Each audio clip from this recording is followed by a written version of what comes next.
It is a scenario no corporate board wants to confront, the loss of a superstar CEO. Yeah, that's exactly what Apple's board is facing now that Steve Jobs has been granted medical leave for the second time in a couple of years.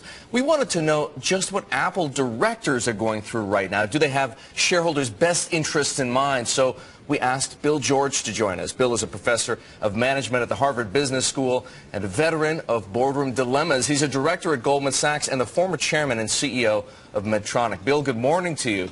Let me ask you this question, Eric, to kick it off. Is Apple handling this the right way?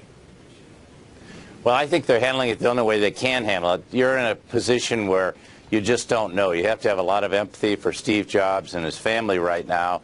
And I think you don't know. It's a medical condition. He's faced it twice before, 7 years ago and then 2 years ago. And I think right now all he can do is take a leave and put Tim Cook in charge. And it's happened before, and Tim's done an outstanding job. So I think the board has to take it a step at a time under the circumstances. And Steve said he's going to continue to be involved in strategy, which is good news, I think, for everyone. But we'll see. I hope and pray he'll be back soon. Bill, how about the way that Apple is handling disclosure? If you saw the memo to employees yesterday that was released publicly, you'll agree with me the details were pretty scant. Just how much do shareholders have a right to know more about Steve Jobs' condition than what was in that release? And there wasn't much.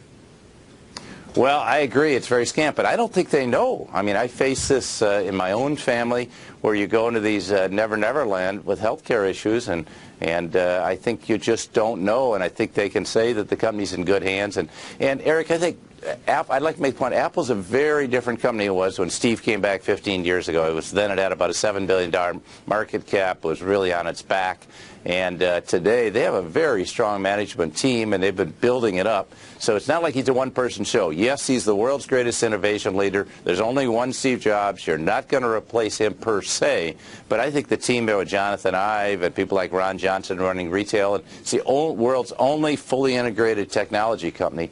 So they've got a strong team, and the course is well set. So I think they will continue the course, and he's laid that very clearly for the last 15 years. How difficult are decisions like these for a board like Apple's, Bill? Extremely difficult. I've gone through it 3 or 4 times. My own case, I remember when Hank Paulson and the Goldman board went to Washington, and we had to make a change. It was clear Lloyd Blankfein was the right person, but you're still in a position where directors around the world, you get a call and you have to come together quickly. And in this case, I think they've done the only thing they can. I know the media is asking for a lot more. I think that's not reasonable at this time. I think the employees at Apple and the customers have a lot of confidence Tim Cook will take over, as he did twice before, and step up and do the job, and that things will move forward, and Steve will be in close touch as he was back in 2009. Well, Bill, if you'd be so kind, please stick around. We're going to take a short commercial break and come back with Bill George. He's a professor at the Harvard Business School, specializes in management, and knows a whole lot about what goes on in a boardroom like Apple's. He's a director at Goldman Sachs. We're back with Bill George in 2 minutes.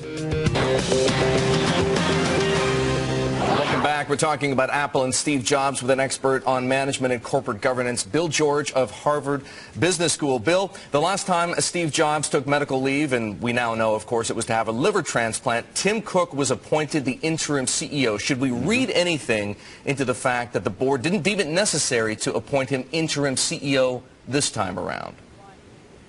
Well, I think maybe that's good news that Steve will be back, but I think clearly Tim's going to be in charge. And they have a very close working relationship. And, Eric, I think today in corporation we need to look at like a team at the top. A team of people are running the company. So it's not just even Tim and Steve, but the whole team around them.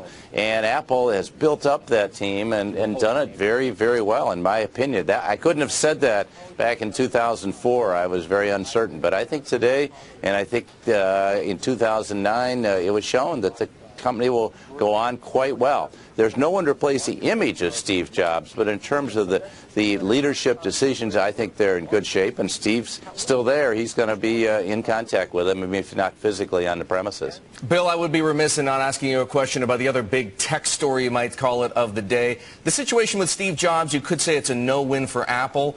The situation with Facebook and Goldman Sachs is a bit of a no-win for Goldman. Goldman scaling back the Facebook deal and deciding not to sell shares to U.S. investors. A lot of people look at this as a black eye for Goldman Sachs. What do you say?